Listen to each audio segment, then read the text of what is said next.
देखिए, अब हमारी सरकार को लगभग अब 4 वर्ष होने जा रहे हैं और इन 4 वर्षों में बहुत कठिन परिस्थितियों में हिमाचल प्रदेश के विकास को हमने गति देने की कोशिश की है और उसमें हम सफल भी हुए हैं।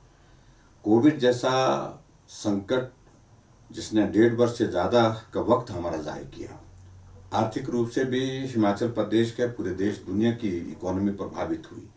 लेकिन फिर भी आज हिमाचल प्रदेश में हर विधानसभा क्षेत्र में 200 करोड़ के, 250 करोड़ के, 300 करोड़ के उद्घाटन और शिलान्यास हम कर रहे हैं। तो इसका साफ अर्थ यही है कि हमने हिमाचल प्रदेश में इतने बड़े संकट आने के बावजूद भी विकास की गति को धीमे नहीं पड़ने दिया, रुकने नहीं दिया।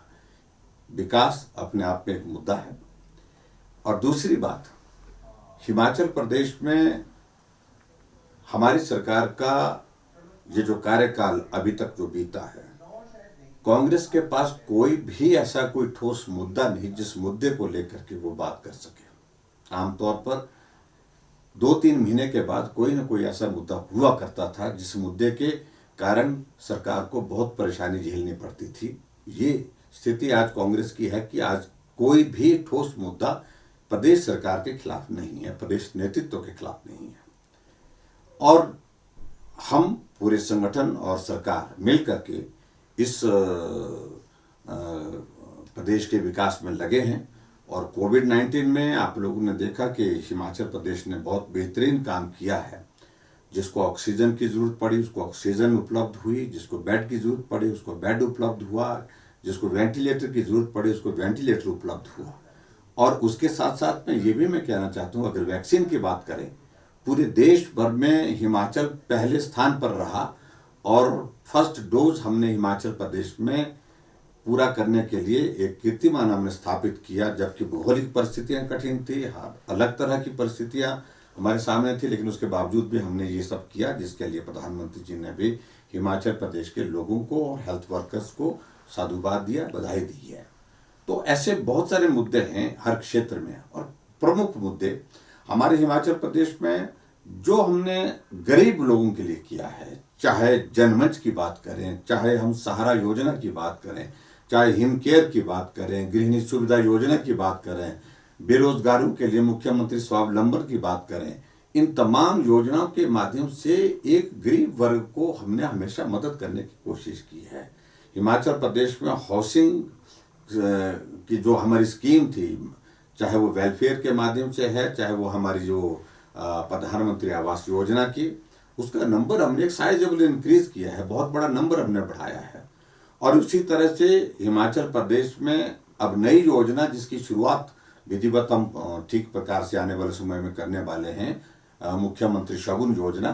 तो उस योजना की शुरुआत होने के बाद एक गरीब परिवार की बेटी जो बीपीएल की है, चाहे वो किसी भी कैटेगरी की है, उनको शादी के अवसर पर जो उनको 31,000 रुपये देगा। ये तमाम सारी चीज़ें ऐसे वर्ग के लिए की हैं जो गरीब वर्ग है, उनके लिए मदद करने की हमने कोशिश की है। ये अपने आप में एक संदेश गरीब लोगों के बीच में है। और हिमाचल प्रदेश के लोग हमको अभी तक पूरा सहयोग देते रहे हैं, लोकसभा के चुनाव में भी, लोकसभा के बाद विधानसभा के उपचुनाव में भी, पंचायत के चुनाव में भी। और मुझे पूरा भरोसा है कि कोविड के संकट की परिस्थितियों को ध्यान में रखते हुए भी लोग अभी इस चुनाव में भी हमको लोकसभा का मंडी का और उसके बाद 3 उपचुनाव जो विधानसभा के हैं, इसमें भारतीय जनता पार्टी को सहयोग देंगे।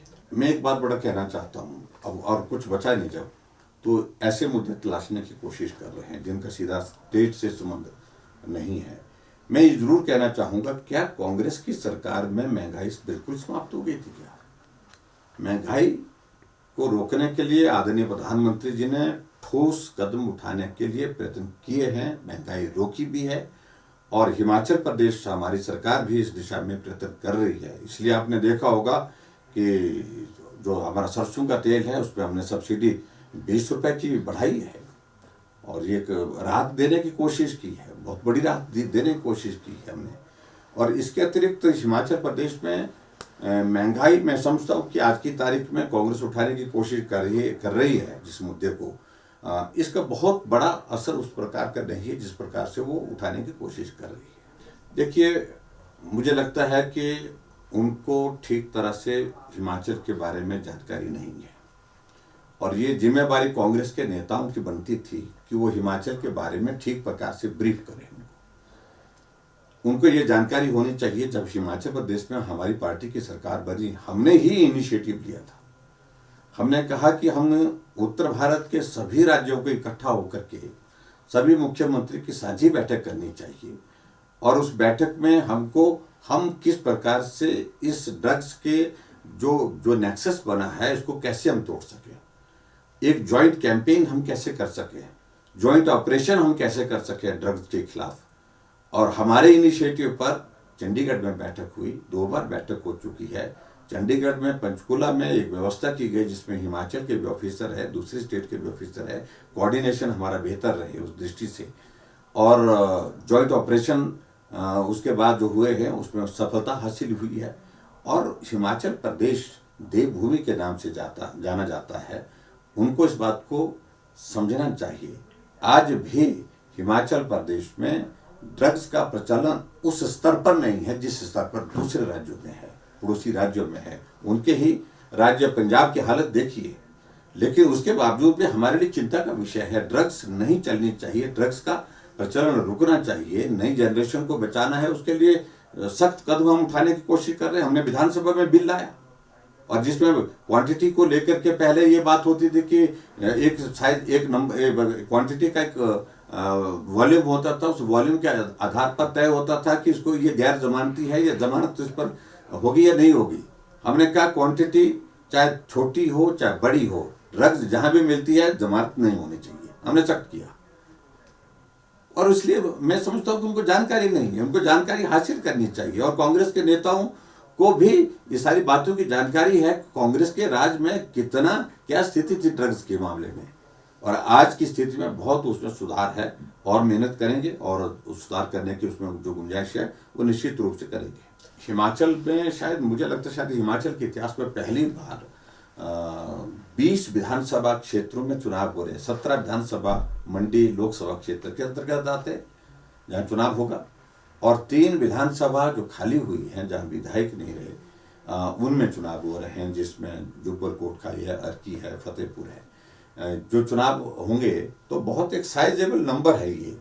तो निश्चित रूप से हिमाचल प्रदेश में इस चुनाव का आने वाले समय में भी एक परिणाम देखने को मिलेगा। लेकिन फिर भी मैं इतना जरूर कहना चाहता हूँ, चुनाव है। चुनाव को आज की तारीख में ये चुनाव जीतने का हमारा लक्ष्य है, उस लक्ष्य के साथ हम चले हैं।